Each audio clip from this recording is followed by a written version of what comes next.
Welcome back to Split the Party. Today we're at the Geek Stuff Garage Sale out in Plainfield in Grand Rapids, Michigan, and I got to meet with Joe. He is the organizer. Now, Joe, why don't you tell me everything you can about the Geek Garage Sale? Well, the Geek Stuff Garage Sale, we built this to create this community, to bring everybody together. The spirit of the sale is to get people the things that they need in their collections and to do it for a deal. I had a bunch of stuff that I needed to get rid of in my basement. And, you know, you go to eBay or you think about getting a booth at a convention and everything cost me money. I didn't want to pay to sell my stuff. And I just didn't like the environment to do that. And so let's do a garage sale. I'll invite some friends over. The first year we did the garage sale, it was actually a garage sale in my driveway. And I invited a couple friends over and we all threw this thing together and sold some stuff for cheap. And it really felt good to... there was the first sale, I had a guy come up and look at my Transformers, and he says, you know, the one I'm looking for is Unicron. I really want that Unicron figure. And I had that in the basement. And so I just went in my house and I came out with the Unicron. I didn't want to sell it, but hey, here you go, have it for a deal, and I made this dude's day. And that's kind of been the spirit of the sale the whole time. We're not here to make money. We're here to help people out, get things into their hands. So after that first one in my driveway, the guy that I know buying video games from owned a store on the south end of town. He says, hey, come do this in my parking lot on Division Street. Heck yeah, let's do this. So we did that. And then at that sale, one of the owners of the comic shop, Apparitions, on 28th Street said, hey, why don't you do this at our parking lot on 28th Street?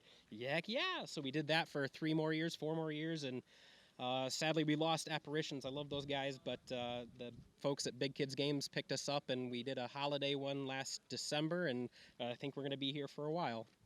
Super. So, by my count, that is about 6 years now. 5, I think. We debate. My son was in a, what do they call those things? An exercaucer the first year in the driveway. He's 4 now. He was 0 then, so I think it's 5 years. Okay, cool. Now, I've been talking to a lot of people because I'm actually native to the area, and I've heard about it. It's actually my first year here. Awesome. I'm not a big collector, but I hope to find something to maybe start a collection. Mm-hmm.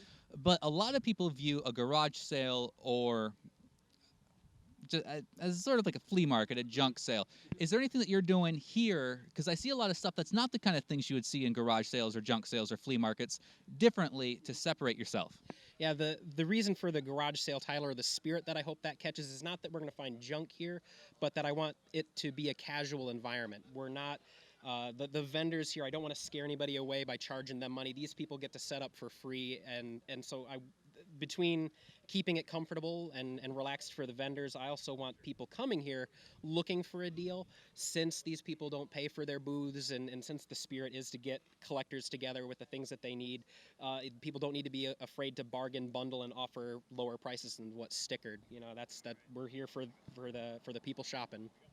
That's awesome. So what I'm going to do, and for our viewers, is I'm going to talk to one or two of the vendors around. I'm going to figure out how to look for a good collectible, and then I'm going to try to pick up something valuable that we'll be able to give away in one of our next coming events. Joe, thank you very much. I appreciate the information.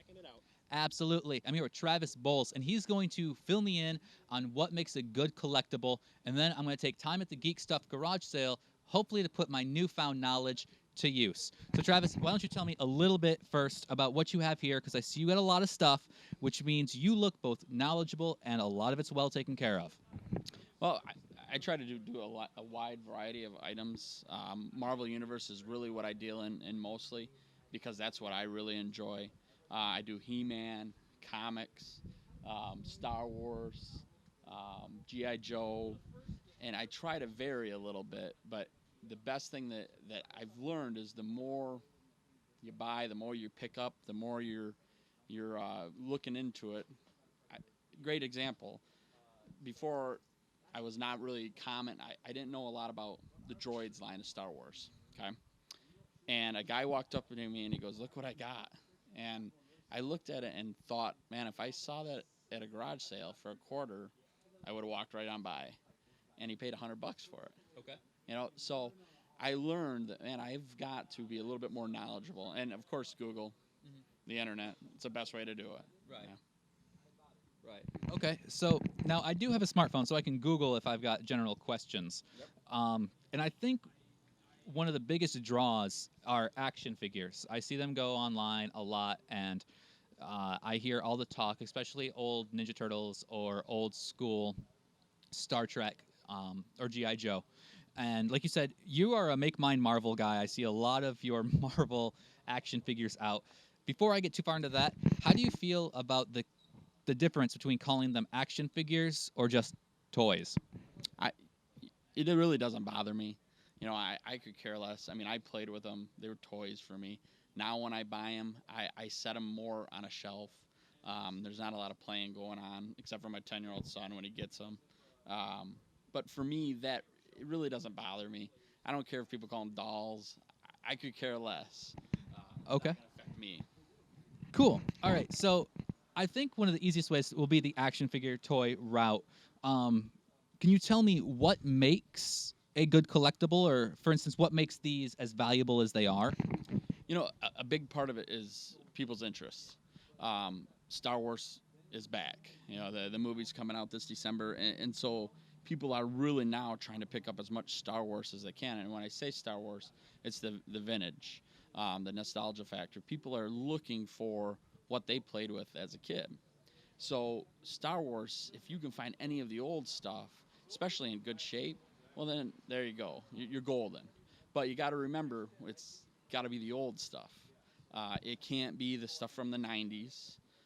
It's got to be stuff that came out late 70s, early 80s. Um, there's rare figures. There's figures that you wouldn't realize that just that figure, even beat up, is $200. You have to have an idea that when you go into it, it still is about appeal. You can't just look at a figure and say, well, it came out 30 years ago, it's got to be expensive. It's not how it works.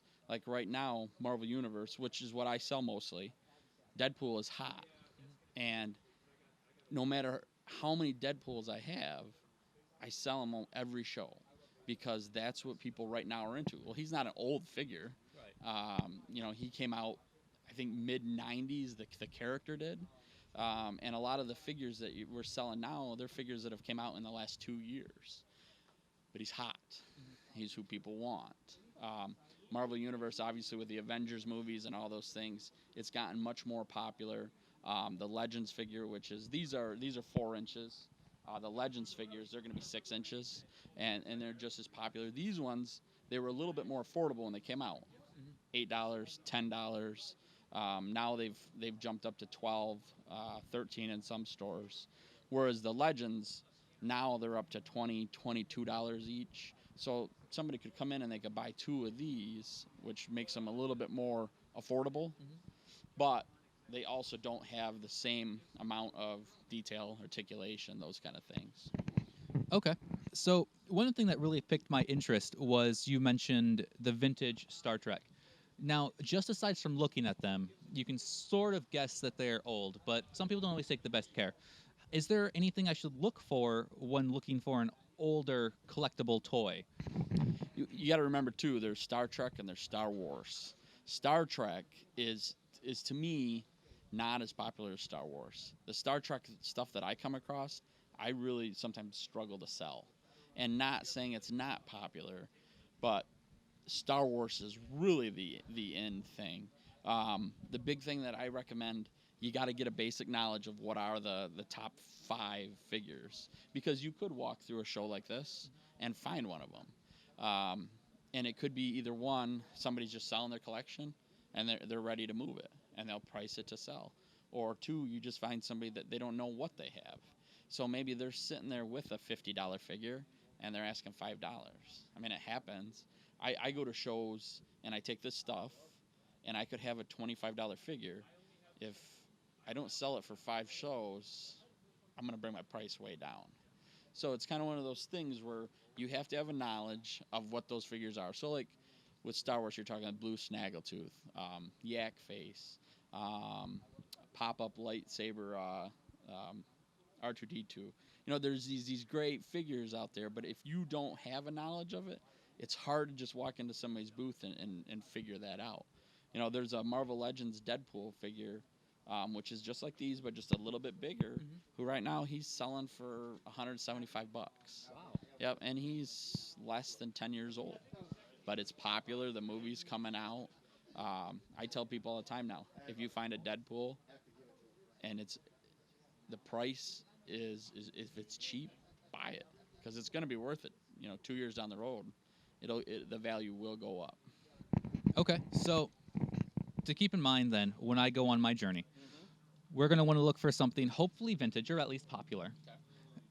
Now, will it matter for value if the toy is missing an arm or a leg, or does that really not matter as long as the toy is mostly intact? It depends on the toy. You got to remember, if you're talking about a toy that's 30, 40 years old, people understand that it might be missing parts. Great example. So I've got a Millennium Falcon right here. So this came out more like the 90s range. Somebody just looked at it, and they asked what I would take for it. And it's with the box. It's been opened, but I told them $35. It's missing one piece. He said, "Oh, it's got to be complete or I don't want it." And he walked away. You got to remember that there's people out there like that most of the time, if they're going to spend big money on something, $50, they want it complete. Now, if it's a $300 item and you're charging $50 because it's missing stuff, they'll buy it, because they're going to take it and they're going to try and take those pieces and put it with another one, and they'll try and complete it. Then you also run into the people that they wouldn't buy this regardless because it's been open. Okay. They just want the one that's been sealed, never opened. Sure, that reminds me of the Marvel vs. Capcom 2. I had a buddy who did that, so I'm at least familiar with some of that concept. Right. All right, so before I get started, I know slightly what I'm looking for. I'm looking for action figures. Now, would you mind if I came back and just got your expert opinion on what I pick up? Sounds great. Super. And I'm going to try not to pick up one of your items, only because you know what you got, and this way we remain completely non-biased. Sounds good. Super. All right, guys. So here I go. I'm going to take a little bit of cash, find the best item I can. Travis here is going to verify if I did good or if I completely bombed, and we'll let you know. Remember, it's an item that will be given away at one of our next events, so hopefully it's something worth value and you guys don't get stuck with a big pile of crap. All right. Stay tuned.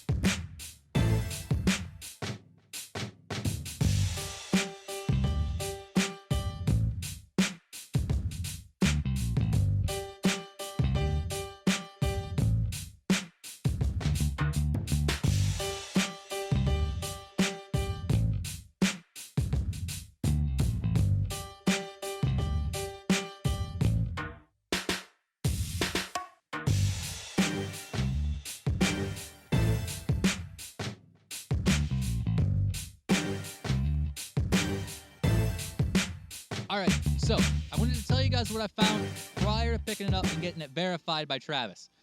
There are a few items that really look good, and I know that we have to go semi-vintage and semi-popular. And there are two movie franchises that are really coming out that everybody's looking forward to. It's Deadpool, and Gambit is really hitting the mark as well. Channing Tatum has talked a lot about it. I'm not sure if it's going to be a pull, but I am excited about the possibility. There are a few other items, but before I let you know exactly what we pick up, we're going to have Travis evaluate them. He's going to tell you what we got.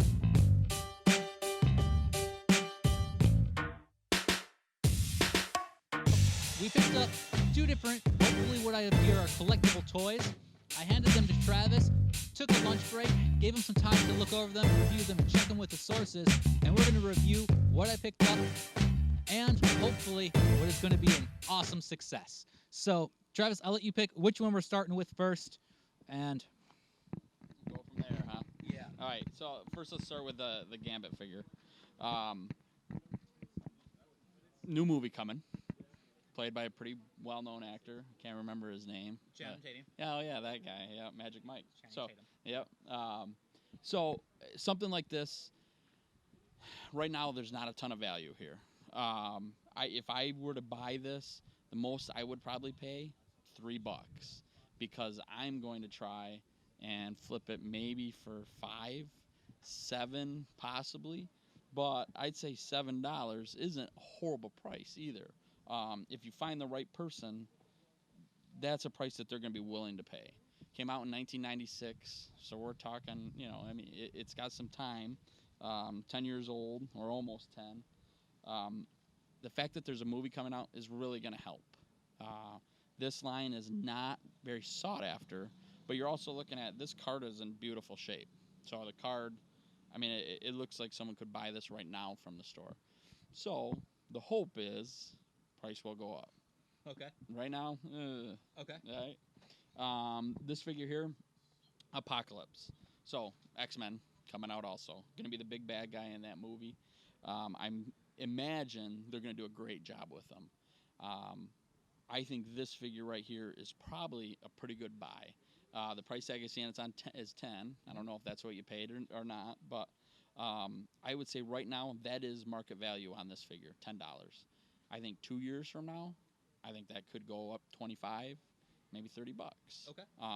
This still is not the highly sought after line of toys as far as this is Toy Biz and it's pre Marvel Legends. You find a Marvel Legends one, that's a great score. Okay. This though is still going to have that value after the movie comes up, and I think it's going to go up. So I don't think this is a bad buy. All right. So now I'll tell you, we have $17 on the mark. I did talk them down to 15. Perfect. So what you said about the value, I was able to bring it down slightly, and I did choose it both because there's a movie coming out with a strong lead character, Yep. A fan favorite character as well from the Marvel world, and Apocalypse again because the movie's coming out, and in the future when the movie comes out, I'm hoping if they change it too much, they're going to want collectors to sort of throw back. But like you said, value can go up. Neither one of them are really sought after lines, but overall, I didn't do too bad. No, for sure.